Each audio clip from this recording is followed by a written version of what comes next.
Are you constantly exhausted, frequently injuring yourself, always getting sick, and always hungry? These are all signs that you're not getting enough dietary fat. In today's episode, I'm going to explain all the benefits of this misunderstood macronutrient, the best sources, and how to easily get it into your diet.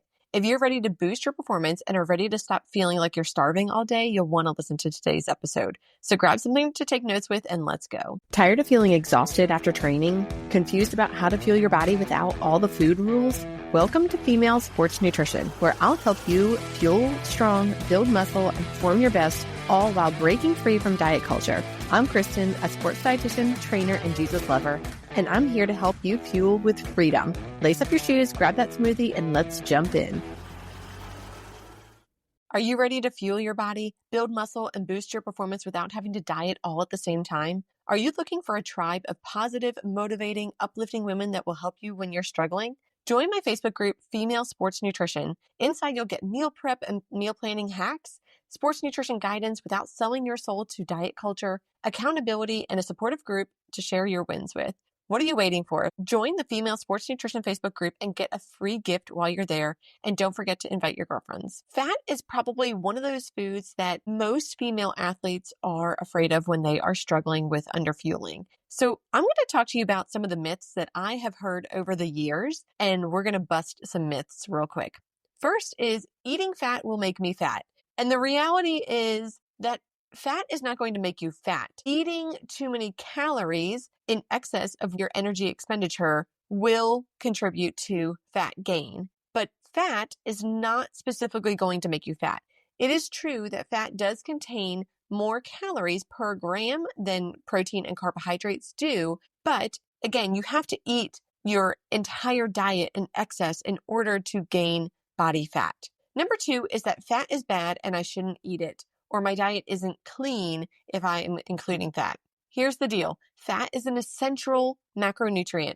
We're going to talk about what all the reasons are that you need to be including dietary fat in your diet today, but just know that it is extremely important. It is one of the 3 macronutrients, which means that you have to eat it every single day in order for your body to survive. I grew up in the 90s, and there was that trend of low fat. And so that's kind of what I grew up with, thinking that fat was bad and you really shouldn't eat a lot of it. And you should also be stick skinny and have no muscle on you as a female, which really led to a lot of disordered eating for me, which I do not want for you. So we're going to break this down today as to why you need fat. And I hope by the end of this episode, your view on fat will be changed and you will understand why you need fat and where you'll get it from. The last myth is all fats are the same. And this is not true. All fats are really not created equal. There are several different types of fats, like monounsaturated fats and polyunsaturated fats, which are beneficial for you,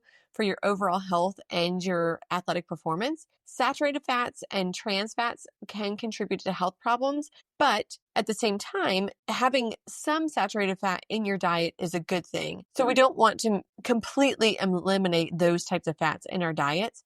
And there's also fats that come from fish, which is going to contain a completely different set of nutrients that you need on a daily basis. I'm going to talk to you about what role dietary fat plays in a female athlete's diet so that you can understand the importance of this macronutrient. So number one is an energy source. Fat is an energy source. It's actually a secondary energy source to carbohydrates. Carbohydrates is your body's primary energy source, and fat's going to be a secondary energy source, which means that your body's going to kind of flip-flop back and forth between carbohydrates and fats, depending on what type of activity that you are doing. So when you are doing more of an endurance type sport, your body's actually going to be burning more fat than it is with something that's more high intensity. But at the same time, that does not mean that it's going to completely switch off that light switch to burning fat if you are doing high intensity work. That is totally not true. And your body will actually burn off body fat during that time if you are doing high intensity work. I don't want you to think that if you are weightlifting that you can't eat fat. That's not true at all. So carbohydrates are going to get digested and utilized a little bit more slowly than carbohydrates do. So it's going to help to kind of time release your energy out of your food, which we definitely need. Number 2 is hormone production. So this is especially important for females. Fats are essential for the production of hormones like testosterone and cortisol, which are really important for muscle growth and repair and overall recovery. Now, you're probably thinking, as a female athlete, why in the world am I worried about testosterone? But here's the deal. Even females have testosterone in their body. You need testosterone in your body. You need that to build muscle. You need it to recover. So I'll tell you a quick story about me. If you've listened to this podcast at all, you know that I have an autoimmune condition called Addison's disease, where my body has attacked my adrenal glands and my adrenal glands don't work anymore. As a result, my body does not, or my adrenal glands does not produce DHEA. And in females, DHEA actually gets converted over into testosterone. So what that means for me is that my body does not produce any testosterone. So I actually have to take DHEA to make sure that I am getting testosterone into my body. Otherwise, I really struggle with building muscle and also with recovery from my training sessions. Number 3 is cellular health. So fat is a key component of your cell membranes, which helps to maintain your cell structure and function. And this is particularly important for your muscle tissue, believe it or not. So your cells, all those little tiny cells that are in your body, all have a layer of fat around them. Number 4 is vitamin absorption. Fat aids in the absorption of fat-soluble vitamins like vitamins A, D, E, and K, which are vital for just bodily functions and overall health. Vitamin D is probably the most important out of that for sports performance. And I have a blog on this that I'm going to link below for you down in the show notes so that you can check it out. Vitamin D, even though we say it's a vitamin, it's actually a hormone, and you need to have fat in your diet in order for you to absorb it and maintain it in your body. Number 5 is muscle recovery and growth. So this is kind of going back to what I was saying with fats being utilized more so for endurance type athletes. Fat is not directly fueling high intensity exercise like carbohydrates do, but fats indirectly support muscle recovery and growth by contributing to hormone balance and cellular health. So you need to have fat in your diet in order to increase your sports performance and recover from your training sessions, which is part of increasing your sports performance. Number 6, which is last but not least, is overall health. Fats are essential for various bodily functions, including your immune system. They are a source of essential fatty acids that the body cannot produce themselves. Plus, this kind of goes back to the hormone thing, but it's also part of your health. Being a female, we menstruate. And guess what? You need to have fat in your diet in order for that process to happen because of all the hormones that is involved with menstruation. So let's talk about the different types of fats. There are 4 different types of fats. So there's monounsaturated fats and there's polyunsaturated fats. So monounsaturated fats are going to be found in things like olive oil, avocados, nuts, seeds, and these fats can really help to reduce inflammation and improve heart health. So think of things that are coming from plants, plant sources of fats. These are going to be your monounsaturated fats. Next up are polyunsaturated fats, and these are also a healthy fat for your body. These are going to be liquid at room temperature, and they're going to be further divided into omega-3 versus omega fatty acids. So omega-3s are found in fatty fish like salmon, tuna, mackerel, those types of things. And you need those because your brain is actually mostly fat, and it's mostly DHA. And DHA is an essential part of your brain, which is why you have now seen in baby formula that they are adding DHA to the baby formula because they need that for brain health. And this is the same thing for you. You need to have omega-3 fatty acids in your diet so you can get DHA, EPA, and ALA. EPA is another omega-3, ALA is another omega-3, but you're getting that mostly from plant sources. So think like flax seeds and walnuts. So you need to make sure that you are getting a good amount of omega-3s because in your standard American diet, we are getting an overabundance of omega-6 fatty acids, which are coming from things like vegetable oils and peanut oils and things along those lines. And we tend to get this out of whack balance of too much omega-6 to omega-3. Really, we need to have more omega-3s in our diet. And I'm going to talk about that in a second, how you can actually do that. Next up is saturated fat. Saturated fat is coming from animal sources. So think like fat on steak, or if you're having hamburgers or cheese or eggs, those are all going to contain saturated fats. A little bit of saturated fat in your diet is perfectly fine and needed, but at the same time, you can't have a ton of it. So if you are having a high protein diet, which is completely fine,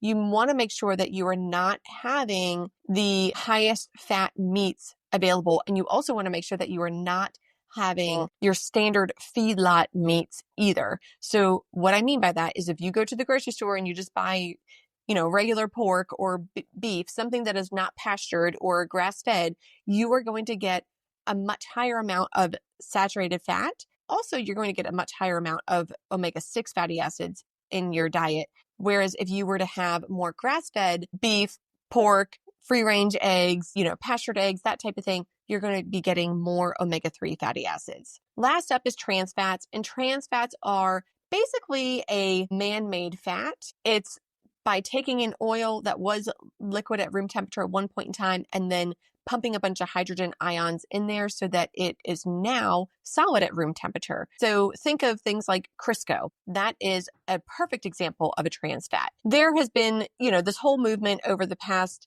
decade to try and get trans fats out of our foods. Really, there's a lot less of them in our food than there was 10 plus years ago. But still, what you would want to look for on the food label is anything that says trans fats in there.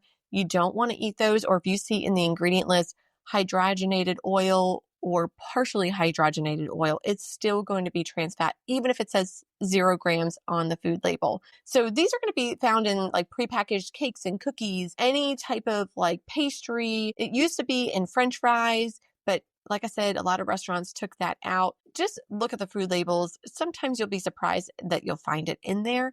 But trans fat is basically going to raise your bad cholesterol and lower your good cholesterol. So it's a double whammy of bad, which is really setting you up for heart problems later on. So we just want to try and avoid trans fat as much as possible. So let's talk about signs that you are not eating enough fat in your diet. A female athlete that is not consuming enough dietary fat can experience many different symptoms like disruptions in your menstrual cycle. Like I said, your menstrual cycle is really dependent on a lot of hormones being orchestrated just perfectly at the same time. And if you are not eating enough dietary fat for those hormones to be produced, guess what? You're going to stop menstruating. You're also going to be tired all the time. You're going to be frequently getting injuries. You can be getting sick a lot. And also you're going to be starving all the time. You're going to have GI issues like constipation. You can even have issues in your mood, like you're just angry all the time or you're sad all the time and you just can't think straight. So let me tell you my personal story with not eating enough fat. You probably knew that this was coming. So back when I was training for a figure competition and I was in the cutting phase, I had really cut my fat back too far. I was listening to the advice of some other people because at that point, when you're in it, it's very hard to coach yourself. I kept saying if I was one of my clients, I would know exactly what to tell myself.